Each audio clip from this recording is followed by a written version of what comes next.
Bismillahirrahmanirrahim. Anak-anak, sebelum kita melaksanakan pembelajaran, mari kita berdoa dulu. Mulai.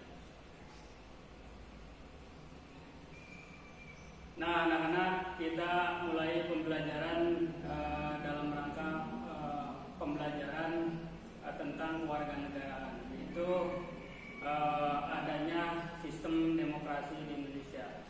Pengertian demokrasi dari kata demos yang artinya penduduk atau rakyat, dan kratos artinya yang berkuasa atau yang memerintah. Demokrasi sistem pemerintahan di mana rakyat yang memerintah atau yang berkuasa atau pemerintahan rakyat.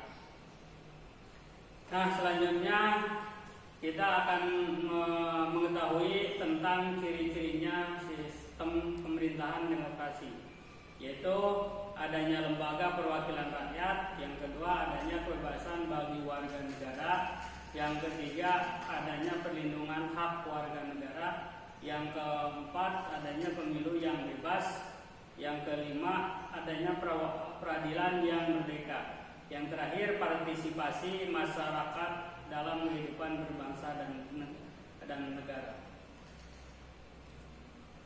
Yang selanjutnya, di Indonesia sebagai negara demokrasi, yaitu ketentuan dalam konstitusi negara Undang-Undang Dasar tahun 1945 dalam pembukaan alinea keempat, yaitu negara Republik Indonesia yang berkedaulatan rakyat.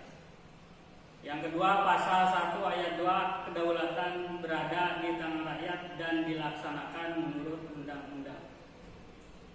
Yang selanjutnya, karena perkembangan demokrasi Indonesia mengalami fase berbagai sejarah, yaitu dilakukan demokrasi awalnya dilaksanakan di Athena, kota Yunani. Secara langsung, rakyat diajak atau dilibatkan dalam mengambil keputusan secara langsung.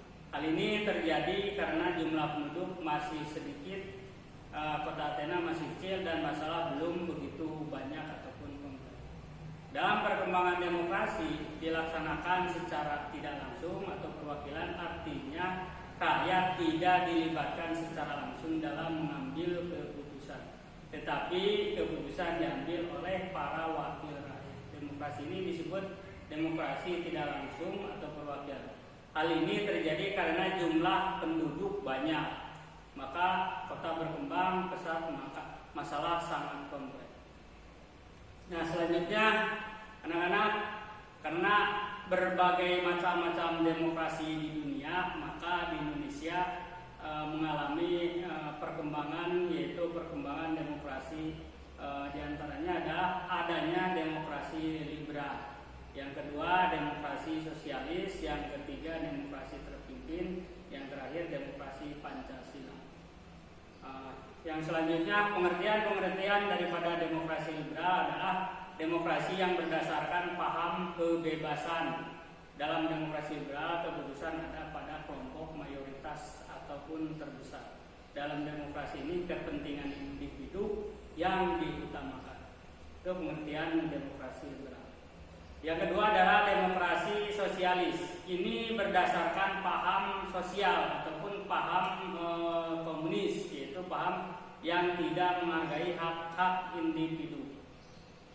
Yang selanjutnya adalah demokrasi terpimpin, artinya demokrasi yang di dalam mengambil keputusan, jika tidak dapat membuat keputusan, maka keputusan diserahkan pada pimpinan, yaitu presiden. Demokrasi ini berkembang setelah dekret Presiden 5 Juli 1959.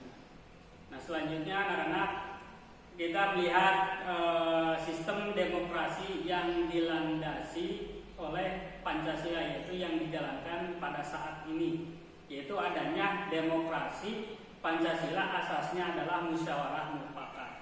Jika tidak dapat mufakat, keputusan diambil berdasarkan suara terbanyak. Nah, itu kita selanjutnya, kenapa kita harus penting berkehidupan berdemokrasi?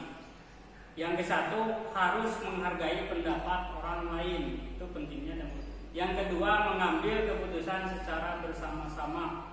Yang ketiga, mengakui adanya perbedaan ataupun pluralisme. Yang keempat, tidak memaksakan pendapat ataupun kehendak. Yang kelima, terjaminnya perubahan secara damai. Yang keenam, terpilihnya pimpinan yang demokratis. Yang kedelapan, menghargai kelompok minoritas. Itu pentingnya kehidupan berdemokrasi. Yang selanjutnya anak-anak adalah praktek kehidupan berdemokrasi di Indonesia. Demokrasi dilaksanakan dalam segala bidang, termasuk kehidupan politik, ekonomi, sosial, dan budaya.